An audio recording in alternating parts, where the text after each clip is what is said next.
रामकृष्ण. शांताकारं भुजगशयनं पद्मनाभं सुरेशं विश्वाधारं गगनसदृशं मेघवर्णं शुभांगं लक्ष्मीकान्तं कमलनयनं योगवीर्यानुगम्यं वन्दे विष्णु भवभयहरं सर्वलोकैकनाथं. श्री कृष्ण भगवान की जय. पंढरीनाथ महाराज की जय. माऊली ज्ञानेश्वर महाराज की जय. परम पावन पवित्र अशा पुरुषोत्तम मासामध्ये, अधिक मासामध्ये चालू असलेला अधिक मास महात्म्य कथा वर्णन आणि त्या अनुषंगानं क्रमाने आलेला आजचा हा अध्याय 25वा आपण बघणार आहोत. मागच्या अध्यायामध्ये आपल्याला माहिती आहे, आपण मागच्या 3 अध्यायाचा विचार केला तर द्विज शर्माचा मुलगा संभ्रम, संभ्रमाची बहीण आणि नारायण या चौघांचा विचार आपल्याला 3 अध्यायामध्ये आपण केला. गोदानाच्या पुण्यानं संभ्रम ब्रह्मलोकामध्ये गेला आणि संभ्रमाची बहीण वेश्या व्यवसाय करून, देह विक्रय करून पापाची मोठी भागीदारी झाली असताना सुद्धा दान धर्म त्या पुण्याच्या योगाने तीही ब्रह्मलोकात गेली आपल्या नारायण गुरुसोबत, नारायण भावासोबत. अर्थात या अधिक मासामध्ये केलेल्या दानाचं, अधिक मासामध्ये केलेल्या पुण्याचं फल काय आहे ते आपल्याला बघता आलं. भगवान नारायण लक्ष्मीला सांगतात, लक्ष्मी, मी आतापर्यंत तुला अनेक कथा सांगितल्या लक्ष्मी. अधिक मासाचं महात्म्य काय आहे लक्ष्मी तुला सांगू? अगं बघ, व्रतामध्ये एकादशी श्रेष्ठ नाही का? आज एकादशी आहे, हरिदिनी आहे, अधिक मासातली एकादशी आहे. एकादशी दया संधर्निशी व्रत करी जो नेमाने त्याची दया वैकुंठीचे पेनी, नाही का? एकादशीचं व्रत आहे. भगवान नारायण नंतर लक्ष्मी, व्रतामध्ये एकादशी श्रेष्ठ, तीर्थामध्ये गंगा प्रयाग तीर्थक्षेत्र, वेदांमध्ये सामवेद श्रेष्ठ, अशा अनेक श्रेष्ठत्वाचा विचार, शस्त्रामध्ये सुदर्शन श्रेष्ठ. तेव्हा या मासाचा विचार केला, महिन्यांचा विचार केला तर या 12 महिन्यामध्ये भगवंतांनी गीतेमध्ये सांगितलं ना, हो काय सांगितलं? मार्गशीर्ष आहे. भगवान कोणता महिना आहे? मार्गशीर्ष महिना आहे. पण अधिक मास म्हणजे स्वतः भगवान पुरुषोत्तम आहेत महाराज. म्हणून सर्व महिन्यामध्ये अधिक मास सर्वात श्रेष्ठ आहे. आणि अधिक मास दरवर्षी येत नाही, 3 वर्षांनी येतो, आपल्याला माहिती आहे. म्हणून या अधिक मासाचं एक आगळं वेगळं महत्व आहे, असं त्या ठिकाणी नारायण भगवान लक्ष्मी मातेला सांगतात. लक्ष्मी, मी तुला अनेक कथा सांगितल्या. या अधिक मासातील पुण्य फलाने काय काय प्राप्त होते हेही तुला सांगितलं. लक्ष्मी, नुसतं ऐहिक सुख नाही तर पारलौकिक सुखाची प्राप्ती या अधिक मासाच्या फलाने होते, याची तुला कल्पना आहे. आता पार्वती लक्ष्मी मातेने म्हटलं असेल, भगवंता, हे पारलौकिक सुख वगैरे ठीक आहे, हे कसं मुमुक्षु, साधक, ज्ञानी यांच्यासाठी ठीक आहे. पण साधारण जे पामर असतील, साधारण जे साधक असतील, थोडक्यात माऊलींच्या शब्दामध्ये सांगू का? मूर्खा मुमुक्षा येथे काय गती पा. मूर्ख असतील, मुमुक्ष असतील, मूर्ख मुमुक्ष जे असतील त्यांच्यासाठी काय? कारण का प्रत्येकाला फल पाहिजे हो. फलाशिवाय माणूस काहीच करत नाही ना. मग या संसारामध्ये ऐहिक सुखामध्ये, ऐहिक सुख प्राप्तीसाठी काही अधिक मासाचं फल आहे का? असं माता लक्ष्मीने नारायण भगवंताला विचारलं. महाराज, तुम्हाला सांगू का, संसारामध्ये सुद्धा काहीतरी अनुकूल असावं की नाही असावं? हे बघा, साधकाची दशा उदास असावी, तुकोबाऱ्यांसारखे संत ठीक आहे, पण तुम्ही आम्ही मात्र राहू शकतो का? तसं नाही ना. आम्हाला संसारामध्ये सुद्धा सुख पाहिजे. आणि एक गोष्ट सांगू का, संसारातलं सुख म्हणजे संसारामधली अनुकूलता. त्या अनुकूलतेचा वापर जर परमार्थासाठी करता आला तर त्याच्या एवढं भाग्य नाही. मी का सांगतोय, या अध्यायामध्ये संसारातल्या सुखाचा विचार आला असं समजायला हरकत नाही. काय मला सांगा,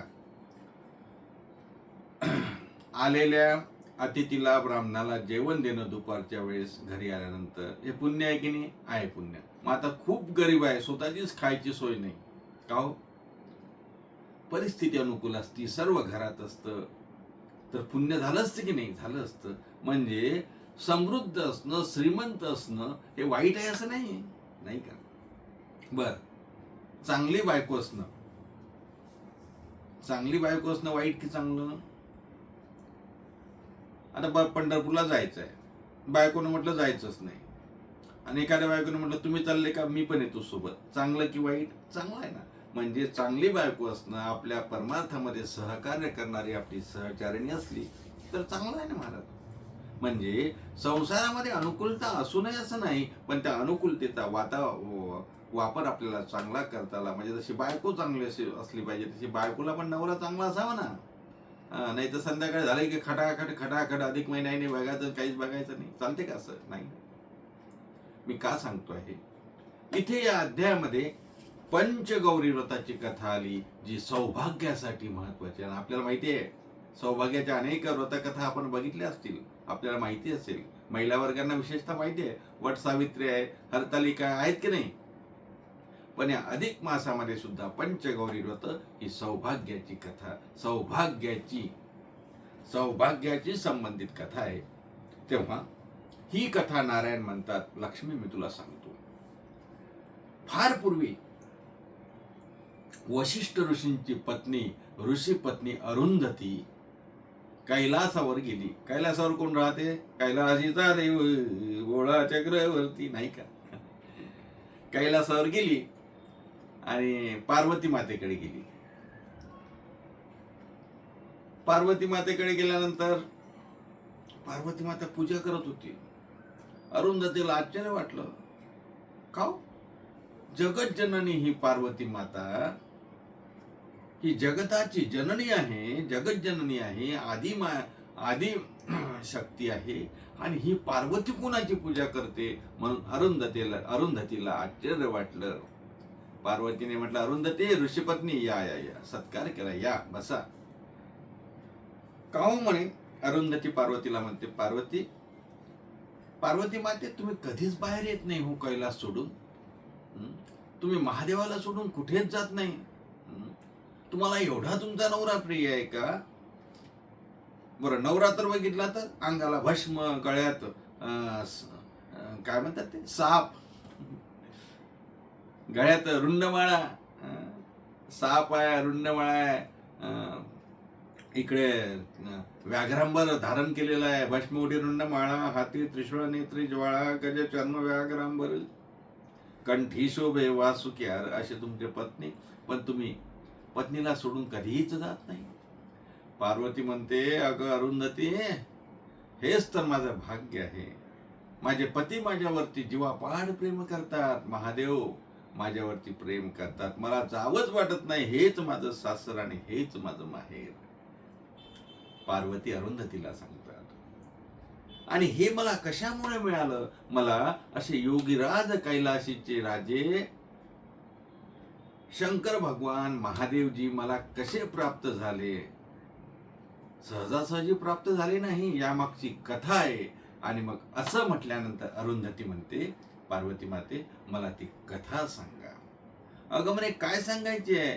आता मी ज्याची पूजा करते आहे, जे व्रत करते आहे ना, तीच कथा आहे ती. मग सांगा ना मला.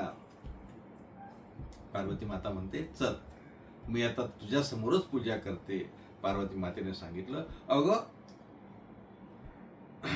मी लहान असताना आमच्याकडे दुर्वास ऋषी आले. माझ्या आईवडिलांनी दुर्वास ऋषींना विचारलं, दुर्वास ऋषी महाराज, माझ्या मुलीचं भवितव्य सांगावं, हिला चांगला नवरा मिळेल की नाही. काय प्रत्येक आई वडिलाला आपल्या मुलीला चांगलं सासर, चांगला नवरा मिळावा असं वाटते. तसं पार्वतीच्याही आई वडिलांना वाटलं असेल, यात गैर काय. मग दुर्वास मुनी बोलले, काय झालं, कुणाला म्हणे ही पार्वतीनं नमस्कार केला. दुर्वास ऋषीने सांगितलं, हिला योग्य पती मिळेल, चांगला पती मिळेल असं म्हटल्या पार्वतीच्या आई वडिलांनी विचारलं, पार्वतीच्या आईने विचारलं, दुर्वास मुनी अहो एखादा व्रत सांगा की हिला, त्या व्रताच्या माध्यमातून पुण्य संपादन करून हिला हवा तसा नवरा मिळेल. तेव्हा दुर्वास ऋषींनी एक जे व्रत सांगितलं तेच व्रत मी आज करते आहे असं पार्वती मातेने अरुंधतीला सांगितलं. काय व्रत? पार्वती माता म्हणते, अगं हे व्रत आहे ना, ही पंचगौरी मला माझ्या आईने आनंद दिली, म्हणजे प्रेझेंट दिला लग्नात. आता ऑनलाईन प्रेझेंट मिळतात, पूर्वीच्या काळी प्रेझेंट होते आपल्याला माहिती आहे. कृष्ण भगवान बाळकृष्ण लग्नामध्ये मुलीला द्यायचे.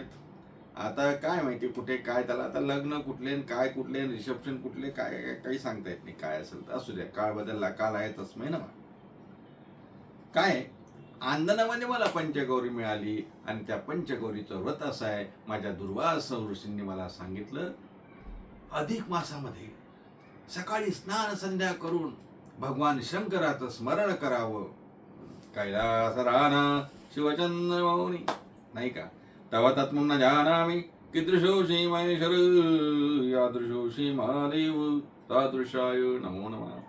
भगवान शंकराला नमन करावं. पिंपळाच्या झाडाखाली जागा सारवून घ्यावी, साफसफाई करावी, आसन टाकावं, एक समोर आसन टाकावं, एक आपल्यासाठी आसन टाकावं, शुद्ध सर्व परिसर करावा आणि तिथे हे पंचगौरी विराजमान करावी, चौरंगावर विराजमान करावी, तिला आंघोळ करावी, दुग्धाभिषेक करावा, पंचामृताचा अभिषेक करावा, गंधलेपन करावं, पुष्पमाला अर्पण करावी. असं व्रत अधिक महिनाभर करावं. द्वादशीच्या दिवशी त्याचं उद्यापन करावं. द्वादशीला उद्यापन करावं, 5 ब्राह्मणांना जेवायला बोलवावं, सवाष्ण जेवायला बोलवावी, दानदक्षिणा द्यावी आणि व्रताचं उद्यापन करावं. हे व्रत जर महिनाभर करता आला नाही तरी द्वादशीला जरी केलं तरी चालेल असं पार्वती मातेनं अरुंधतीला सांगितलं. आणि अरुंधते, हेच व्रत मी करते आणि याच व्रताच्या पुण्याईनं मला भोले शंकर प्राप्त झाले. का सांगतोय? पार्वती मातेला जसा पाहिजे तसा पती मिळाला. हो, तो स्मशानात नाचणारा का असे ना,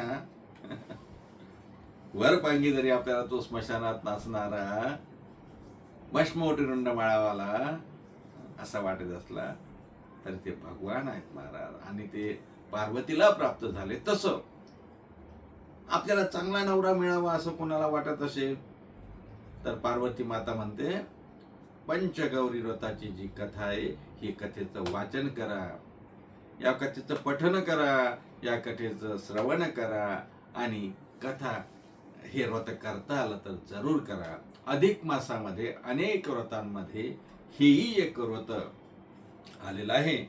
ज्या व्रताची कथा पार्वती मातेने अरुंधतीला सांगितली, तीच कथा भगवान नारायणाने लक्ष्मी मातेला सांगितली, तीच कथा सूत ऋषींनी, सूत पुराणिकांनी निमिषारण्यामध्ये इतर ऋषीवरांना सांगितली. तीच कथा आज कथासार रूपानं तुमच्या समोर मी ठेवली. अर्थात अधिक मासाच्या महात्म्याच्या अनेक कथांपैकी ही सुद्धा एक कथा आहे. आपण आणखी पुढचे 4-5 दिवस कथा बघणार आहोत. आज 25व्या अध्यायाची कथा इथेच थांबतोय. ती कथा घेऊन इथेच थांबूया. पुन्हा भेटूया पुढच्या भागामध्ये, म्हणजे अध्याय 26 मध्ये. तोपर्यंत सर्वांना रामकृष्ण हरी. आज एकादशी आहे, सर्वांना एकादशीच्या खूप खूप शुभेच्छा. एकादशी भगवंताला प्रिय आहे, विष्णूला प्रिय आहे, भगवान श्रीकृष्णाला प्रिय आहे, सर्वांना प्रिय आहे एकादशी. आणि मग त्यातल्या त्यात आजची एकादशी या अधिक मासातील एकादशी आहे. त्यामुळे या अधिक मासाच्या एकादशीला आपल्या सर्वांना नामचिंतन घडावं, भगवान श्रीकृष्णाचं भजन करावं. तर मग करूया एकदा आपण भगवान श्रीकृष्णाचं भजन. श्रीकृष्ण गोविंद हरे मुरारी, हे नाथ नारायण वासुदेव. श्रीकृष्ण गोविंद हरे मुरारी, हे नाथ नारायण वासुदेव. हे नाथ नारायण वासुदेव, हे नाथ नारायण वासुदेव, हे नाथ नारायण वासुदेव, हे नाथ नारायण वासुदेव. श्रीकृष्ण गोविंद हरे मुरारी, हे नाथ नारायण वासुदेव. श्रीकृष्ण गोविंद हरे मुरारी, हे नाथ नारायण वासुदेव. पुंडलीक वरधर विठ्ठल श्री ज्ञानदेव तुकाराम. दत्तात्रय जनार्दन श्रीनाथ. पंढरीनाथ महाराज की जय. माऊली ज्ञानेश्वर महाराज की जय. जगद्गुरु तुकाराम महाराज की जय. शांती ब्रह्म श्री संत एकनाथ महाराज की जय. श्री कृष्ण भगवान की जय.